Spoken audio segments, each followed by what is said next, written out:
All right, in the last video we looked at isocost and isoquant, and we learned about increasing returns to scale and decreasing returns to scale. Make sure you know the difference between increasing returns and increasing returns to scale, which is in the short run and the long run. There is a huge difference. And then there is decreasing returns to scale और decreasing returns का difference. ये भी आपको clearly पता होना चाहिए. तो अगर नहीं पता तो you can watch the last video. आज हमने क्या करना है? आज हमने बनाना है long run production function. But before that, we need to see equilibrium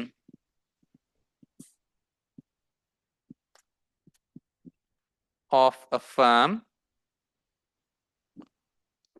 in the factor market. हाँ जी, आप अपनी फैक्ट्री में क्या चाहेंगे कि जितने रिसोर्सेज हैं आपके पास उन सबको इस्तेमाल करते हुए कम से कम चीजें बनाएं या ज्यादा से ज्यादा चीजें बनाएं? हम इस एकेडमी में क्या चाहते हैं? जितने रिसोर्सेज अवेलेबल हैं हम चाहते हैं ये एक कुर्सी जो खाली है ये भी खाली ना हो. मैक्सिमम आउटपुट प्रोड्यूस करना चाहते हैं within our given resources. Do we want that? That is the main aim. और क्यों नहीं चाहेंगे हम ये?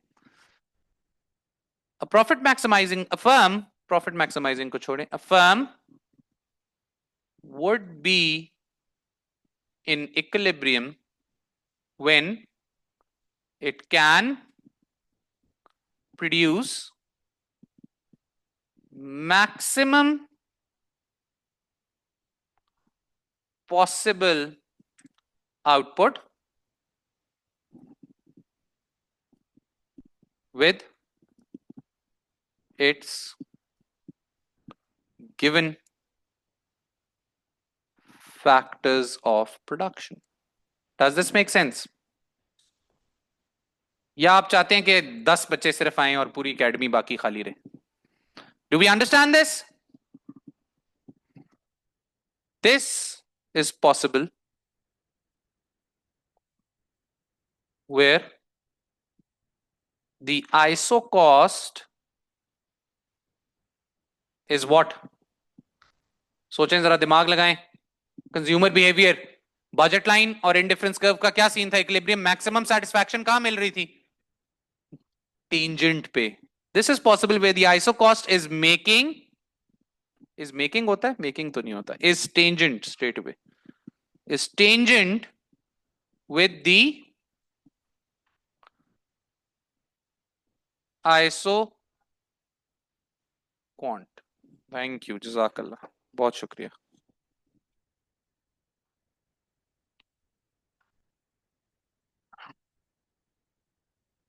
चलें जी, आ जाएं, बात को जरा समझें, बनाएं तगड़ा ग्राफ. ये लें जी, एक सेकंड ऊपर हो गया. This is possible where the iso cost is tangent with the iso quant.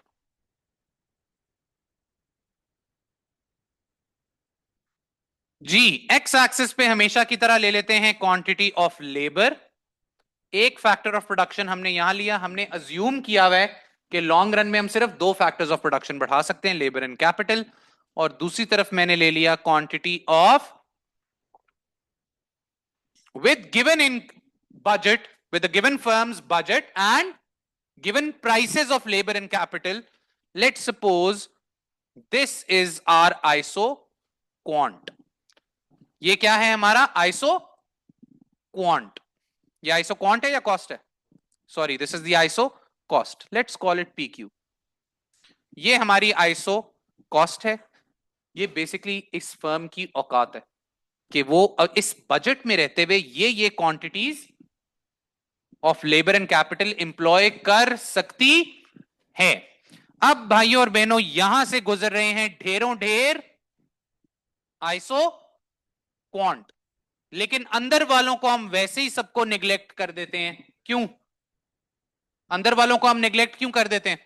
क्योंकि हम अज्यूम कर रहे हैं कि हमारी फर्म सारा बजट यूटिलाइज करती. जब बजट है तो हम अज्यूम करेंगे कि we utilise all our given budget. बनाना नहीं है अभी, रुक जाएं. एक आइसो क्वांट ये गुजर रहा है. which is representing a total product of any amount, 250 units. So by utilizing all our budget, we can employ this much of capital and this much of labor, and how much total output can we produce? But this is stupidity. Why?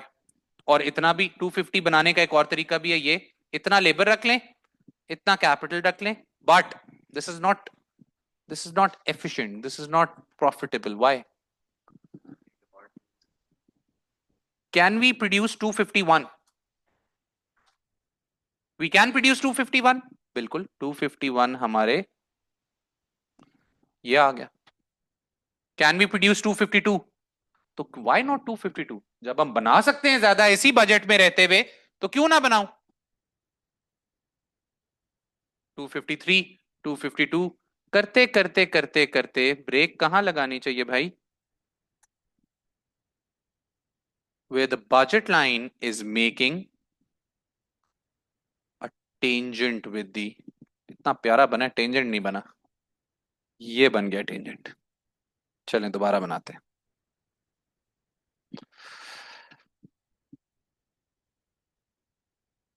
ये देखें जी, ये एक isoquant है, let suppose, जो कि कितनी total product represent कर रहा है?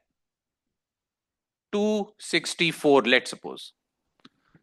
This is the tangent point of tangency.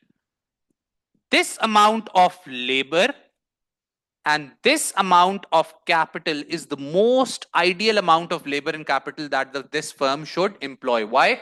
Because given the budget, given the prices of labor and capital, this is the maximum output that can be produced utilizing all available resources. Why? 264 कहाँ है? 264 औकात से 265 औकात से बाहर है, और 263 पे बेवकूफी होगी, क्योंकि जब आप ज्यादा बना सकते हैं तो आप क्यों नहीं बनाएंगे?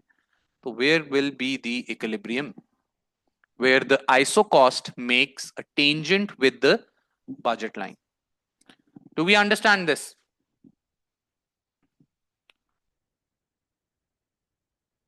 At X, N1 and K1 are the respective quantities of labor and capital that this firm can employ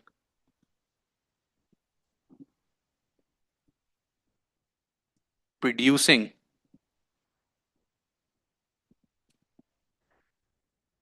the maximum output possible within its given budget.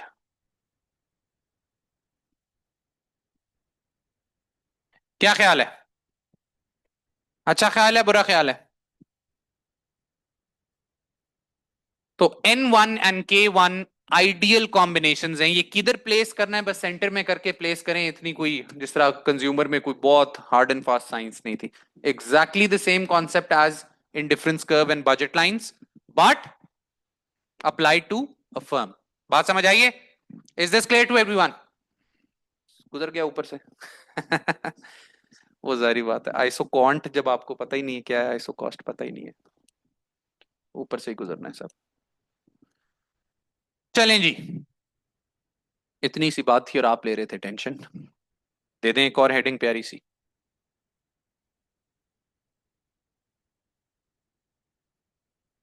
Long run production function. लेकिन अभी भी आप दोनों के पास टाइम है कि आप YouTube पे जल्दी से इसके 3-4 लेक्चर देख लें, क्योंकि ये जाएगा कोई 20-25 लेक्चर वाला. चैप्टर है ये।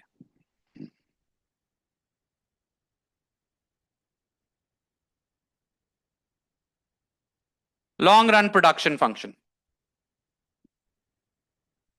It shows the relationship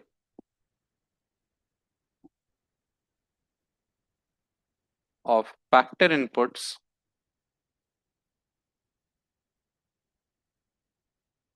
and output in the long run. लें जी, तगड़ा ग्राफ, तगड़ा मतलब वाकई तगड़ा, क्योंकि इस पे बहुत कुछ बनना है। और पहले देख लीजिएगा फिर बनाइएगा।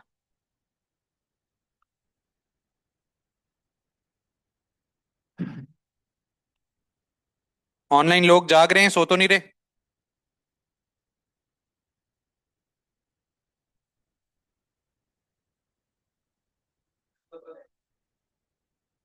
क्या हो गया भाई?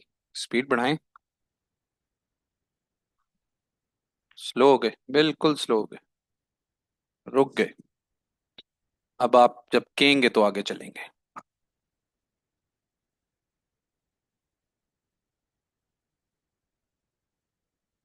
चलें।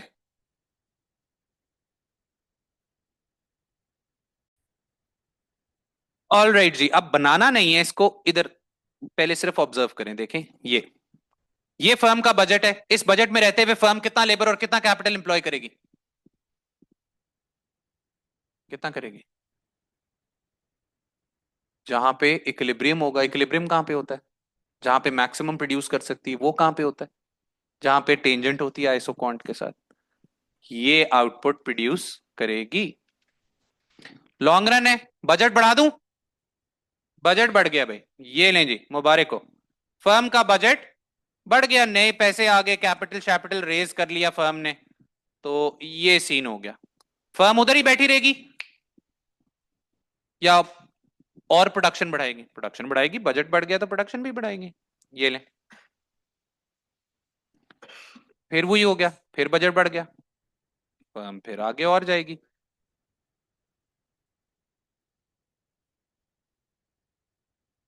फिर बजट बढ़ गया, उधर ही बैठी रहेगी फर्म? नहीं, higher level of output achieve करने की कोशिश करेगी। फिर बजट बढ़ गया,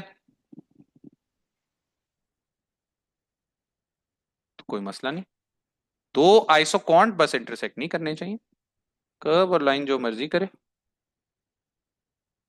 फिर बजट बढ़ गया, ये आखिरी है। वैसे तो वही आखिरी होना चाहिए था, लेकिन चले।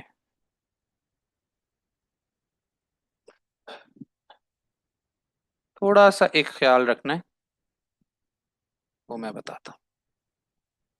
ये हमारा शॉर्ट रन प्रोडक्शन फंक्शन नहीं है। हमारा शॉर्ट रन प्रोडक्शन फंक्शन ये है, ये रिप्रेजेंट कर रहा है आउटपुट को, और ये जानबूझ के इंक्लाइन हो रहा है। आउटपुट है ना, हर आइसोकॉन्ट क्या रिप्रेजेंट कर रहा है? आउटपुट। और ये जानबूझ के, ये है लॉन्ग रन प्रोडक्शन फंक्शन। हमने जानबूझ के इंक्लाइन करना है लेबर की तरफ। क्यों, वो मैं बताता हूं। तो this thing is your long run production function. बना लें इसको।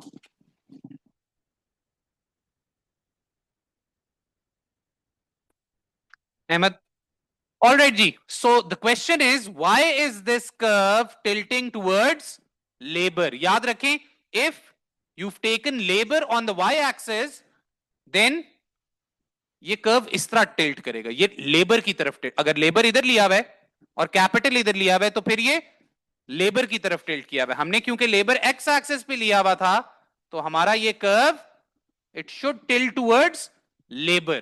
Why? The question is, why is this tilting towards labor and not capital? The reason is, overall labor ज्यादा प्रोडक्टिव होता है या कैपिटल?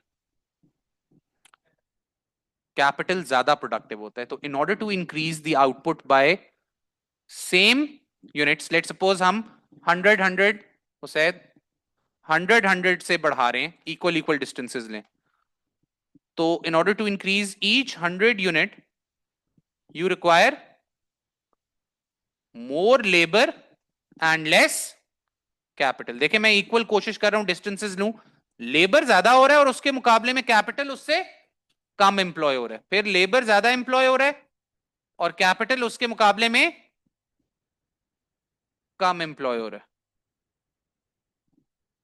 ठीक है, टू बी गेट इट, बात समझ आई? लेबर की तरफ टिल्ट क्यों कर रहा है? क्योंकि लेबर प्रोडक्टिव होता है या कैपिटल?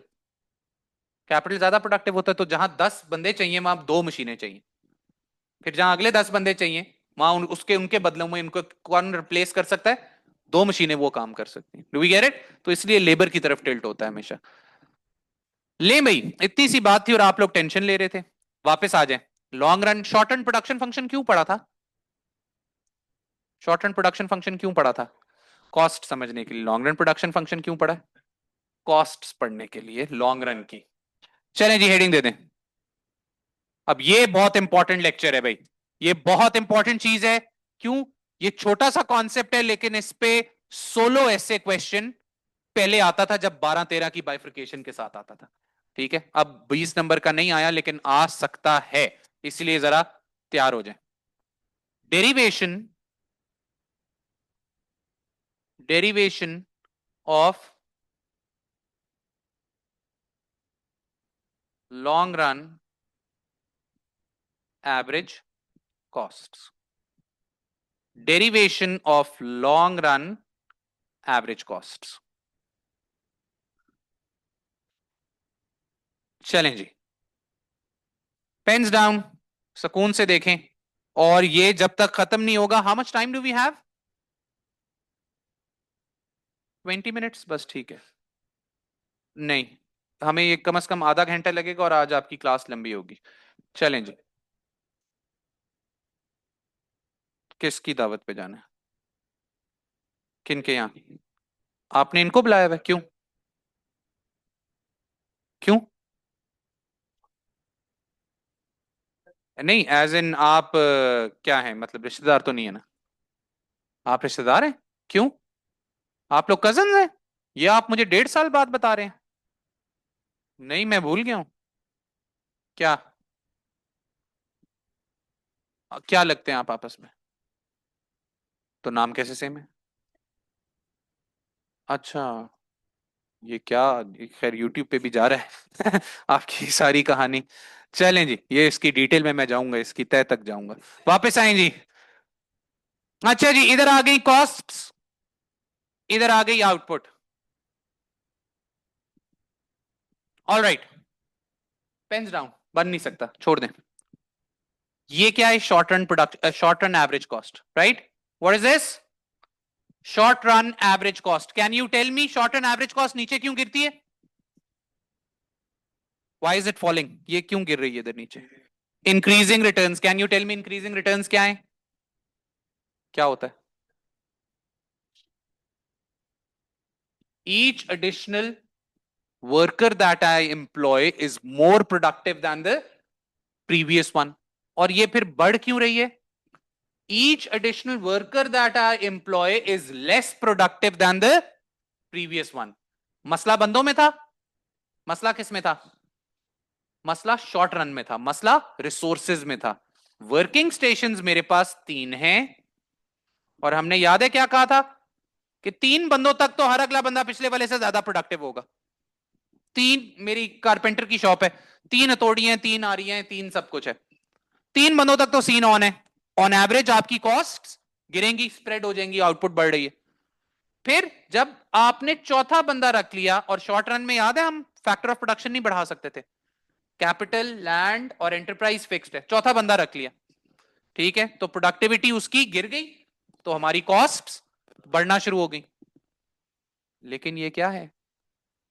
ये लॉन्ग रन आ गया। अब हम क्या पढ़ रहे हैं? एक अक्लमंद फर्म, चौथा रख लिया, ठीक है, थोड़ी सी कॉस्ट ऊपर गई, अक्लमंद फर्म क्या करेगी? पांचवां बंदा रखने से पहले लॉन्ग रन में हम क्या कर सकते हैं?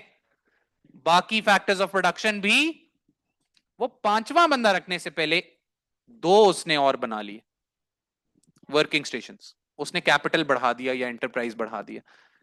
उसने क्या किया? उसने अपना डिक्रीजिंग रिटर्न्स अवॉइड कर दिया। उसने अपना डिक्रीजिंग रिटर्न्स अवॉइड कर दिया। उसकी एवरेज कॉस्ट, फिर उसका दोबारा क्या शुरू हो गया, जब तक अगले 3 कमरे नहीं फुल होते उसका इंक्रीजिंग रिटर्न शुरू हो गया, फिर वो भी फुल हो गए तो क्या होगा, फिर डिक्रीजिंग रिटर्न्स आने लगा। जैसे ही आया डिक्रीजिंग रिटर्न्स, तो उसने क्या किया, अगले 3 बंदे रखने से पहले उसने क्या किया, उसने 3 वर्किंग स्टेशंस और बढ़ा लिए, उसने फिर अपना डिक्रीजिंग रिटर्न्स अवॉइड कर दिया। Do we get it?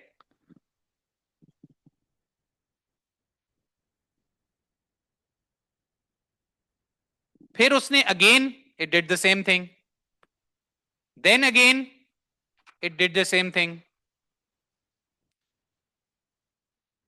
इन सबको जब मैं लोएस्ट पॉइंट्स इन सब ग्राफ्स के अगर मैं ज्वाइन कर दूं with straight line, with line,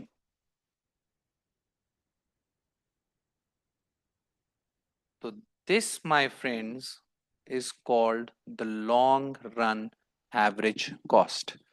आप नोटिस कर रहे हैं कि जिस तरह उसकी एक क्लासिकल यू शेप थी, इसकी भी क्लासिकल यू शेप है, लेकिन इसका रीजन कुछ और है। Do we understand this? ये बात समझ आई कि किस तरह डिराइव हो रहा है? चलें अब आप बनाएं, फिर हम इसको बहुत डिटेल में लिखेंगे, लेकिन गोरे को क्या पता चलना है कि क्या पहले बन रहा है क्या बाद में बन रहा है ना। तो ये जिस तरह मैंने अभी बनाया है, ये बनाना बहुत मुश्किल है। तो what you will do is SRAS5, good check. अब आपने क्या करना है, बनाए बनाए बनाए, आपने पहले LRAC बनाए। आप पहले LRAC बना लें, उसके अंदर जितने फिट होते हैं 2 से ज्यादा आपने बस करने हैं अंदर, 2 से ज्यादा कर लें, 6 होते हैं 6 कर लें, 4 होते हैं 4 कर लें, 3 होते हैं 3 कर लें। पहले बड़ा कर्व बना लेना, उसको क्या पता चलेगा एग्जामिनर को कि हमने क्या बनाया पहले, लॉन्ग रन एवरेज कॉस्ट, और अंदर जितने फिट होते हैं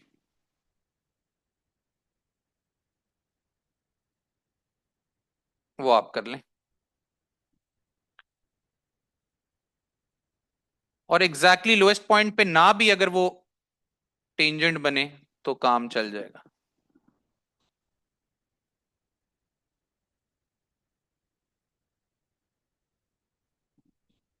3 बन जाए, 4 बन जाए, 5 बन जाए, 6 बन जाए, सब चलेगा। नहीं नहीं, हाँ कोशिश करें बराबर बने, लेकिन वो कभी कभार नहीं भी बन सकते। बस this is more than enough. Sir yes.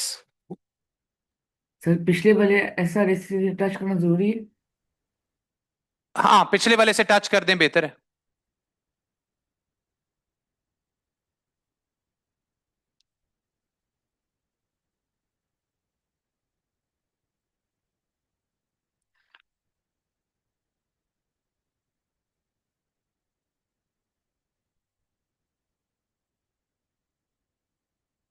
In the short run, cost, costs और नीचे output. In the short run the firm experiences law of variable, law of variable proportions, where it initially experiences increasing returns,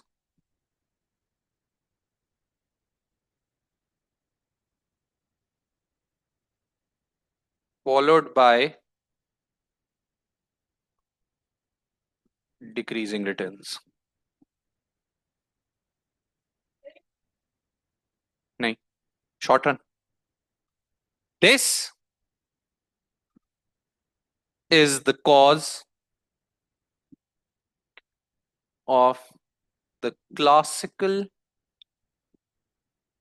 U shape of the short run average cost.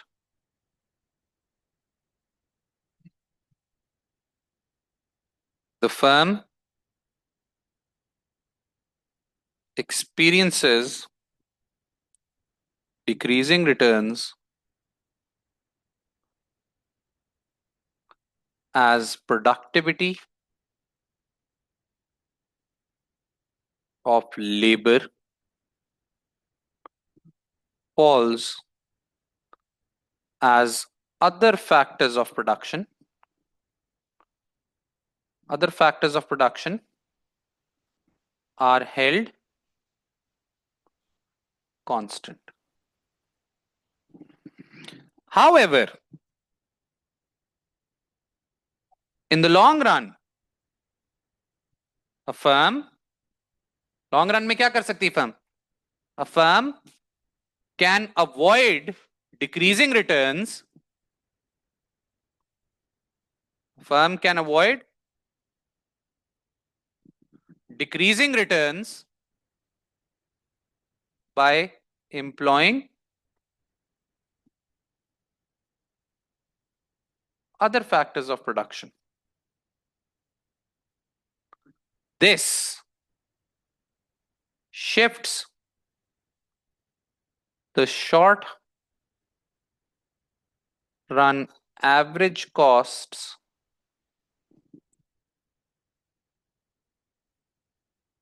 from SRAC1 to SRAC2 and so on.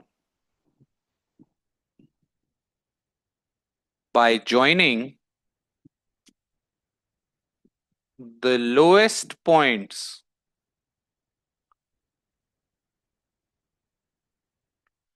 of all short-run average cost curves, we are able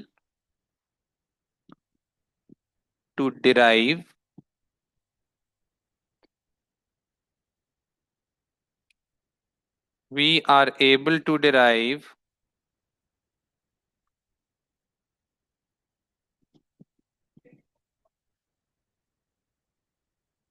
नहीं नहीं अभी भी short run चल रहा है ना short run में हमने अवॉइड किया इसलिए तो शॉर्ट रन एवरेज कॉस्ट पे शिफ्ट हुआ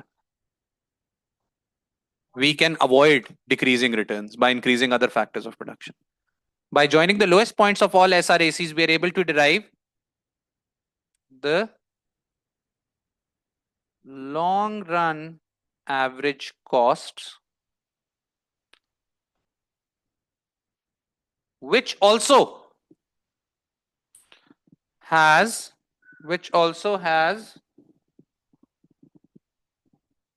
a classical U shape. Which also has a classical U shape. The reason for this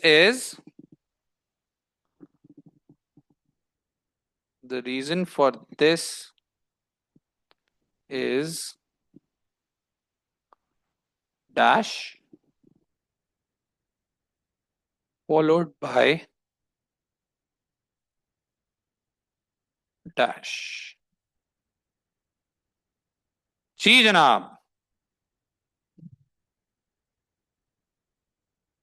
कहानी समझ I long what part dash की तो अभी आते हैं ना बात पे पहले ऊपर वाली कहानी समझ आ गई जैसे ही डिक्रीजिंग रिटर्न्स आने लगे मेरे पास टोटल रेंट कार के बिजनेस में थी 6 गाड़ियां 6 बंदे रख लिए 7वां ड्राइवर रखा वो फारिग बैठा हुआ मैंने रियलाइज कर लिया तो काम अब ड्राइवर और बढ़ने से नहीं होगा तो मैंने 8वां ड्राइवर रखने से पहले क्या किया 3 गाड़ियां और ले ली तो मैंने क्या किया डिक्रीजिंग रिटर्न्स अवॉइड कर लिया फिर मेरा इंक्रीजिंग फिर मेरी शॉर्ट एंड एवरेज कॉस्ट गिरने शुरू हो गई फिर जब वो पूरे हो गए बंदे फिर मैंने अगला ड्राइवर रखने से पहले 3 गाड़ियां फिर ले ली इनके लोएस्ट पॉइंट्स मैंने ज्वाइन किए तो लॉन्ग रन एवरेज कॉस्ट बन गया लेकिन अब हम ऑब्जर्व कर रहे हैं कि लॉन्ग रन एवरेज कॉस्ट भी पहले गिर रहा है और बढ़ रहा है लेकिन इसकी वजह कुछ और है जो कि कौन बताएगा आप बता दें बिजनेस वाले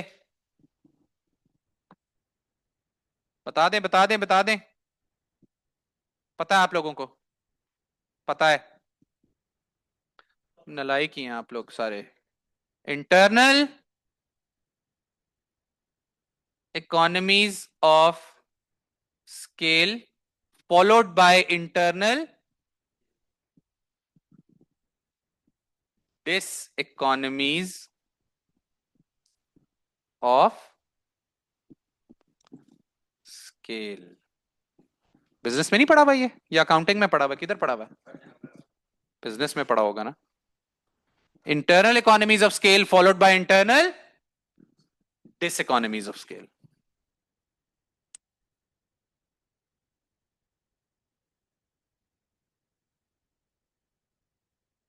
चलें जी, बिफोर वी लीव हम internal economies of scale followed by internal diseconomies of scale जल्दी से बना लें, छोटे छोटे 3-4 ग्राफ, 3 ग्राफ, जल्दी से जल्दी से।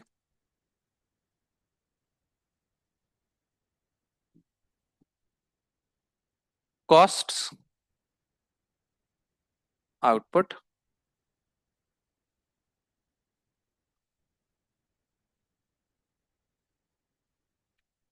आउटपुट,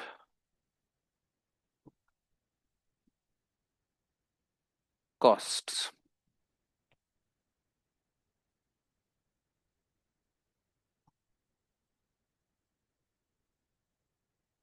ये क्या है? Short run average cost. ये नीचे क्यों आ रहा है?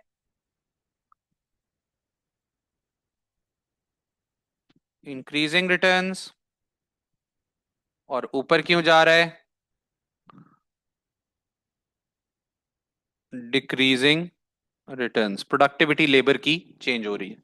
इसके लोएस्ट पॉइंट को हम क्या कहते हैं? Optimum output. गुड, इसको हम कहते हैं ऑप्टिमम आउटपुट। ये क्या है? Long run average cost. ये नीचे क्यों गिर रही है? ऑन एवरेज लॉन्ग रन में कॉस्ट हमारी नीचे क्यों गिर रही है? इंटरनल इकोनॉमीज ऑफ स्केल ऊपर क्यों जा रही है? Internal diseconomies of scale. इसके लोएस्ट पॉइंट को हम कहते हैं मिनिमम एफिशिएंट स्केल।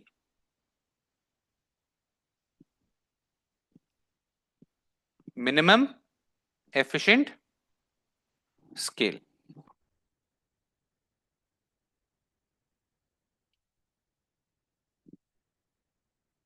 दोबारा,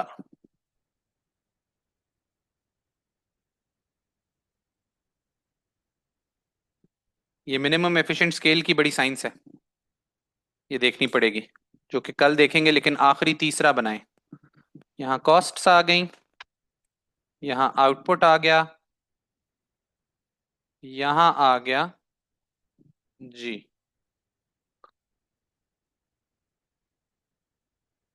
यहां आ गया लॉन्ग रन एवरेज कॉस्ट 1। ये पूरे का पूरा लॉन्ग रन एवरेज कॉस्ट नीचे शिफ्ट कर जाएगा। उसकी क्या रीजन है?